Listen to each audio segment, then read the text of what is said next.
O ministro da Defesa, Fernando Azevedo e Silva, pediu demissão do cargo nesta segunda-feira. É a segunda baixa na equipe de ministros no mesmo dia, hoje.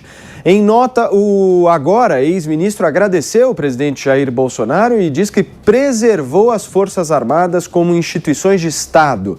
O motivo da saída ainda não foi divulgado pelo Palácio do Planalto. E a gente vai tentar aqui desvendar o que está acontecendo, ou pelo menos palpitar, comentar sobre o que está acontecendo. Meu caro Jorge Serrão, essa foi uma demissão que causou muita surpresa para todo mundo. Ninguém estava esperando isso hoje, né? Sim, qual a razão, na sua opinião? Essa veio de muita surpresa. Nesse discurso de demissão do ministro, ele deu a pista para o que pode ter acontecido. Ele disse aqui: preservei as instituições, as Forças Armadas como instituições de Estado. E tem ocorrido críticas sistemáticas ao presidente Jair Bolsonaro de que ele estaria buscando o apoio político das Forças Armadas. Então isso aqui soa como um recado. Um outro ponto, o que pode ter causado aí a pequena confusão. Dia 31 de março vem aí a celebração do movimento de 31 de março de 64. Quarta-feira agora, né? Isso, que alguns apontam como golpe militar e outros apontam como um contragolpe militar. Os historiadores ainda não chegaram a uma conclusão perfeita sobre isso e nunca vamos chegar porque a polêmica é sempre inútil. Mas qual é a questão? Esse ano o presidente Bolsonaro definiu que haveria celebração sim nos quartéis, ao contrário de anos anteriores, sobre o 31 de março. E isso aí pode ter sido aí um movimento, um pombo da discórdia entre ele e o seu ministro da Defesa para esse afastamento. A informação de bastidor é que Bolsonaro foi quem demitiu o ministro e não que ele pediu para sair no estilo Capitão Nascimento. Agora, tem um papo rolando também nos bastidores de que o Braga Neto poderia ser o substituto. Você ouviu isso, Jorge? É o mais cotado, por enquanto, nas conversas de bastidores para assumir o Ministério da Defesa. E tem capacidade para isso, da mesma forma como teria o general Silva Luna, que foi indicado para a Petrobras. E tem também, minha querida Amanda Klein, uma conversa de que o Centrão estaria pressionando para que tivesse a oportunidade de indicar esse ministro. Qual será a verdade nessa história, hein? Olha, Paulo, eu conversei com algumas pessoas, tentei conversar com alguns interlocutores e consegui conversar com uma pessoa muito próxima ao general Fernando Azevedo e Silva, ministro da Defesa, e é como o Jorge falou, como você apontou, o cargo foi realmente pedido pelo presidente da República. Houve uma agenda dos dois, hoje mais cedo, do presidente Bolsonaro e do Fernando Azevedo e Silva. Foi uma conversa rápida. Nessa conversa, o presidente pediu para que o general Fernando Azevedo e Silva colocasse seu cargo à disposição, se ele poderia fazer isso. O general falou: obviamente, é um cargo seu, né, do presidente da República, e a justificativa do presidente foi que ele precisaria dar uma mexida na esplanada. Foi essa palavra que esse interlocutor usou, uma mexida na esplanada. Então, nessa conversa rápida, o ministro, de acordo com esse interlocutor, está sereno, está tranquilo, sempre se pautou por deixar as Forças Armadas como instituição de Estado. Eu até fiz a essa pessoa a mesma pergunta que o Jorge colocou anteriormente, porque também me chamou a atenção o ponto dessa nota que fala em manter as Forças Armadas como instituição de Estado. Essa pessoa disse que não, que na verdade sempre foi uma defesa, o Fernando Azevedo e Silva sempre foi muito rigoroso com essa defesa como instituição de Estado e não instituição de governo, e por isso essa menção, mas que não sabe se há uma tentativa de interferência política ou de politização das Forças Armadas. É importante a gente colocar aqui quem é o Fernando Azevedo e Silva. Ele conheceu o presidente Bolsonaro ainda na Academia Militar das Agulhas Negras, ou seja, há muitos anos. Ele se formou um ano antes do presidente, então os dois se conheceram desde então. Depois, o Fernando Azevedo e Silva foi assessor parlamentar do Exército, na época em que Bolsonaro era um deputado federal, então eles tinham muito contato, porque o Bolsonaro, enquanto deputado, fazia defesa dos interesses do Exército e das forças de segurança, então eles tiveram contato, uma convivência próxima. Depois, Fernando Azevedo e Silva foi assessor do Dias Toffoli, do ministro do Supremo Dias Toffoli, e aí então foi indicado como ministro da Defesa. E ele teve um papel importante, principalmente no ano passado, por volta de abril e maio, por ocasião dos protestos, das manifestações antidemocráticas, de uma tensão institucional, pode-se até chamar de uma crise institucional entre os poderes. Naquela ocasião, por 2 vezes, o Fernando Azevedo e Silva publicou notas, emitiu notas, dizendo que as Forças Armadas cumprem uma missão inconstitucional e que a independência e a harmonia entre os poderes são imprescindíveis para a governabilidade do país. Sim. Em outra ocasião, ele disse que as Forças Armadas mantêm a paz e a estabilidade do país sempre obedientes à Constituição Federal. Então, tem aí duas hipóteses, uma sobre uma possível politização das Forças Armadas, acho que a gente só vai ter resposta para isso nos próximos dias, e outra que é uma mais cotidiana, mais mundana, que é uma mexida na esplanada dos ministérios, e ele precisa abrir espaço, dispondo assim do cargo do general Fernando Azevedo e Silva. Perfeito, Amanda Marque, eu estou dando uma olhada aqui nas informações, chegam informações a cada segundo, a cada minuto a gente vai passando aqui para a nossa audiência.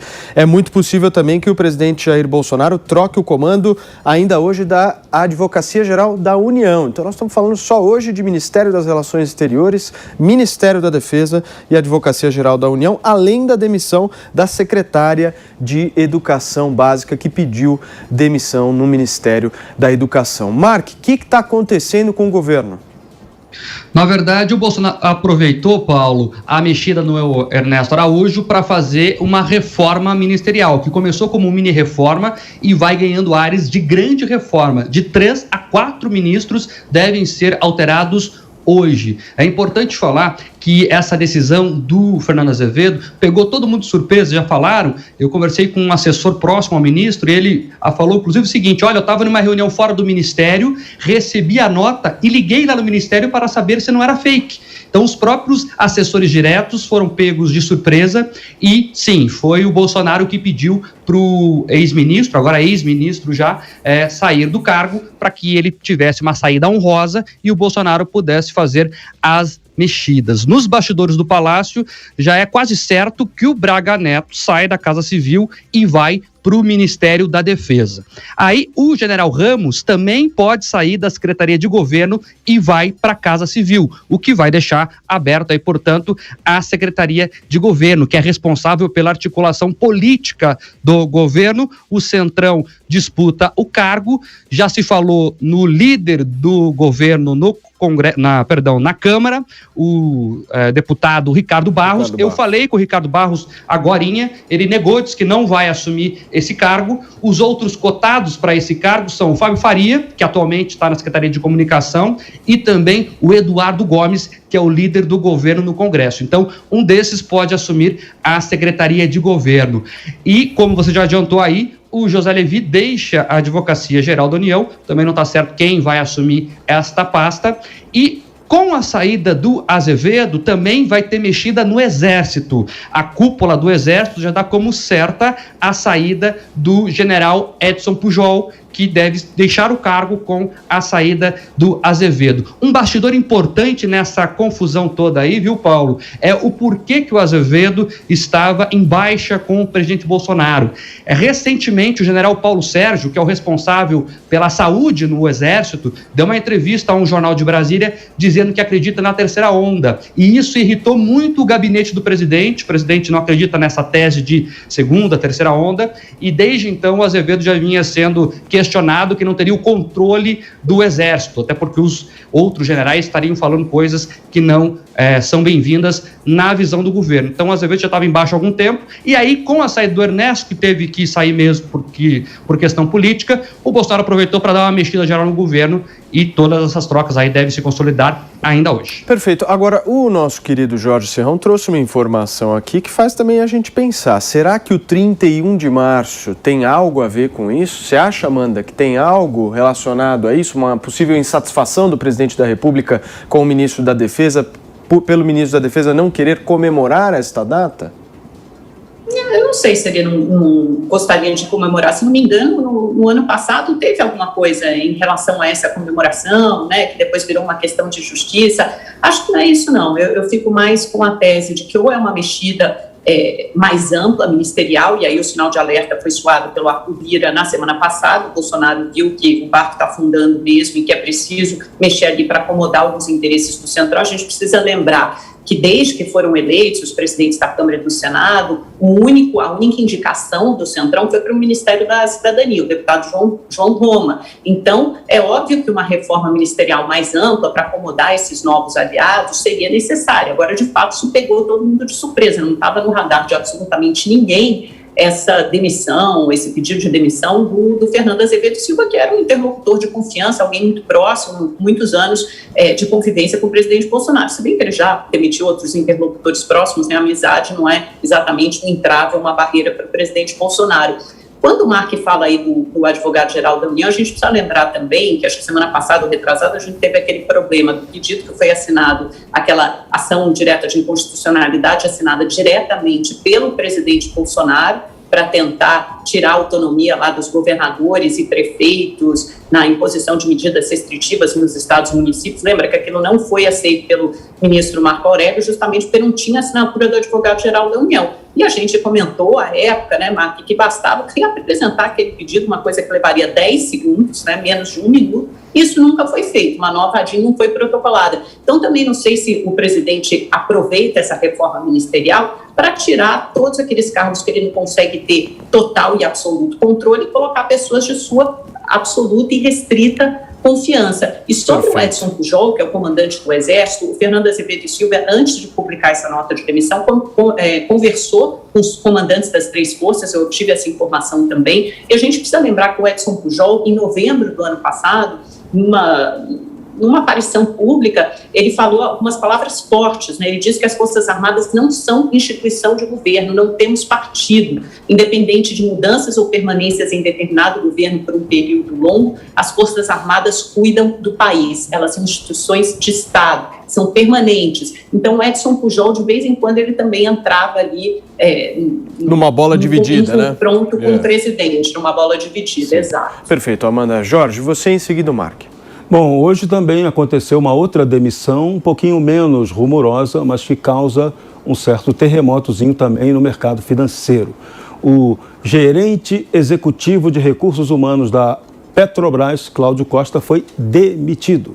E rumores de sindicalistas dizem que isso poderia ter alguma relação com aquela investigação sobre insider trading, sobre ganhos ilícitos que teriam ocorrido com ações e cotações da Petrobras quando foi anunciada ou pré-anunciada a saída de Roberto Castelo Branco da presidência da empresa.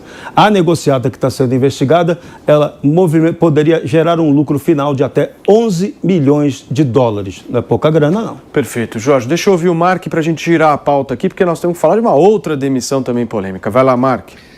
Não, rapidinho, só para ampliar o que a Amanda trouxe do Levi, uma informação importante também é que o Levi era considerado no governo como cota do Gilmar Mendes. O Levi é homem de confiança do Gilmar. A esposa do Levi trabalhou durante muitos anos no gabinete do ministro Supremo Gilmar Mendes. Então, ali também tem um recado tácito do Planalto ao Gilmar Mendes. O pessoal está vendo isso também na demissão do Levi e com certeza, a Amanda já adiantou, deve ter alguma ligação sobre aquele pedido. Muita gente no Palácio do Planalto considerou aquele erro, que foi um erro, né? Um erro burocrático, como uma barbeiragem do Levi, né, que deveria ter assinado ali junto com o presidente naquela ocasião. Então o Levi também ficou em maus lençóis desde aquele episódio e agora, nessa reforma ministerial, o presidente aproveitou para varrer a casa e resolver tudo que precisa de uma pancada só.